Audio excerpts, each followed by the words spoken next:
రాజుల సొమ్ము రాళ్లపాలు అంటే ఆ సామెత వాడతాం, కానీ దాని వివరాలను తెలియదు.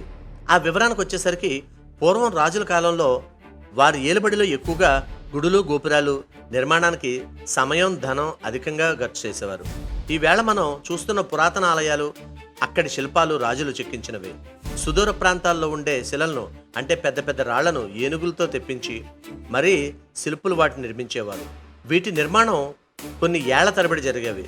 దాంతో చాలా ధనం ఖర్చు కావడం వల్ల ప్రజలు పన్నుల రూపంలో కట్టిన సొమ్ము ఇలా రాళ్లపాలు కావడంతో అప్పట్లో ఈ సామెత బాగా ప్రాచుర్యం పొందింది. ఇదన్నమాట రాజుల సొమ్ము రాళ్లపాలు అంటే. ఇక రాజమండ్రికి సంబంధించి ఈ సామెతకు చాలా దగ్గర పోలికలు ఉన్నాయి. పుష్కర్ ఘాట్లో సుమారు కోట్ల వ్యయంతో ఆధునీకరణ చేస్తున్నారు, బాగానే ఉంది. చక్కగా ఉన్న గట్టిగా ఉన్న టైల్స్ని అన్ని పగలగొట్టి పింక్ టైల్స్ రూపంలో వేరేవి వాళ్ళు చేస్తున్నారు. అయితే ఈ పింక్ టైల్స్ ఎంతవరకు క్వాలిటీ అనేది $1 మిలియన్ ప్రశ్నగా మిగిలిపోయింది.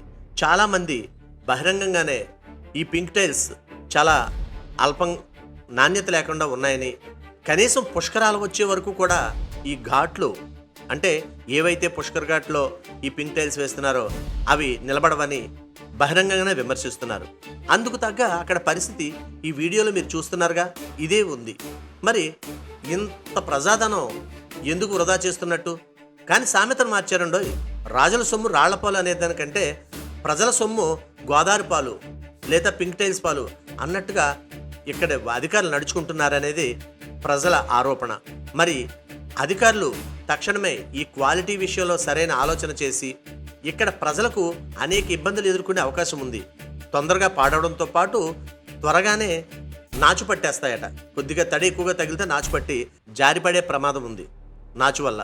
మరి ఇటువంటి ప్రమాదం లేకుండా ప్రజలను కాపాడతారా, లేదా మా సొమ్ము మాకు వచ్చింది కదా, ఏమైతే మాకేంటి, నాణ్యత ఉంటే మాకేంటి లేకపోతే మాకేంటి, పుష్కరాల వరకు ఉంటే మాకేంటి పుష్కరాల వరకు లేకపోతే మాకేంటి అని పక్కన పెట్టేస్తారా అని ప్రజలు ప్రశ్నిస్తున్నారు.